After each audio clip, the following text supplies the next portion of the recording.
Anne, c'est notre chef d'entreprise alsacienne. Je vous l'ai présenté tout à l'heure et on a parlé ensemble des aides de l'État dont elle a pu bénéficier en tant que patronne. Alors évidemment, elle assume qu'elle n'aurait pas pu faire sans ces aides-là. Grâce aux aides de l'État, elle a réussi à ne licencier personne. Est-ce que ces aides-là, Nathalie Arthaud, elles ont aidé Anne, la patronne qui sert les intérêts de la bourgeoisie, comme vous le disiez tout à l'heure, ou est-ce qu'elle a aidé les salariés de son entreprise? Non, d'abord, j'ai pas dit qu'il s'agissait donc de la bourgeoisie incarnée. Hein. Voilà, non. Quand je parle du grand patronat, de la grande bourgeoisie, je parle, voilà, des grands groupes industriels et financiers qui font la pluie et le soleil sur l'économie. Je confonds pas tout, vous savez, je confonds pas tout. Maintenant, vous m'avez posé la question sur le chômage partiel, c'est ça? Entre autres.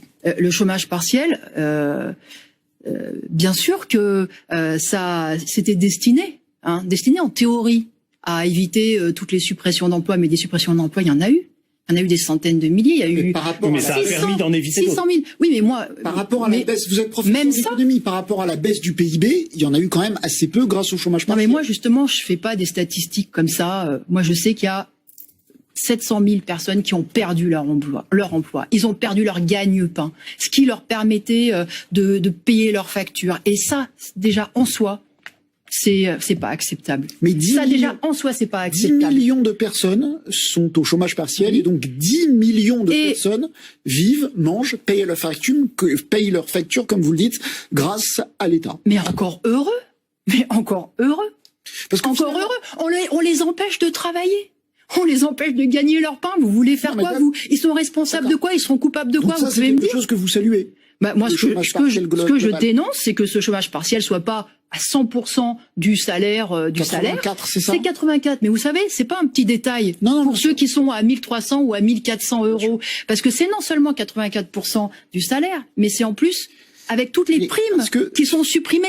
Donc pour des millions de femmes et d'hommes, ce chômage partiel, c'est un appauvrissement. C'est une bascule même dans la pauvreté, dans le surendettement. C'est la réalité de millions de femmes et d'hommes aujourd'hui. Vous avez rêvé d'une économie publique, mais finalement aujourd'hui, on a 10 millions de salariés au chômage partiel, soit la moitié du secteur privé à peu près, 5 millions de fonctionnaires, donc on est quasiment dans une économie étatique comme vous la souhaitez. Je suis content de vous faire rire. Non mais oui, là vous me faites vraiment rire, excusez-moi. D'abord, moi je rêve d'une société sans chômage. Voilà, d'une société sans chômage, avec zéro chômeur. Et je pense que dans une société normalement constituée, encore une fois, si les travailleurs avaient leur mot à dire, eh ben je peux vous dire qu'on répartirait le travail entre tous et que ça en serait fini de ces cadences infernales pour les uns, de ces horaires délirants pour les uns et de ce chômage pour les autres. Voilà. Après, vous me dites l'État met la main à la poche. Ah oui, ça oui, l'État il met la main à la poche. Et même je peux vous dire que l'État il fait en grande partie ce que justement les capitalistes prétendent faire, puisque ces messieurs nous expliquent, voilà, c'est normal qu'ils décident de tout, c'est normal qu'ils contrôlent les vaccins, c'est normal parce que ce sont eux qui investissent. Et ben, je suis au regret de vous dire qu'ils investissent de moins en moins, et c'est l'État qui investit pour eux, c'est l'État qui fait le boulot. Alors, voilà. Donc effectivement. Moi, on peut en tirer une conclusion, c'est que ceux qui dominent à la tête de la société, eh bien, en réalité, il y a aucune raison. On a encore une demi-heure ensemble, donc on va.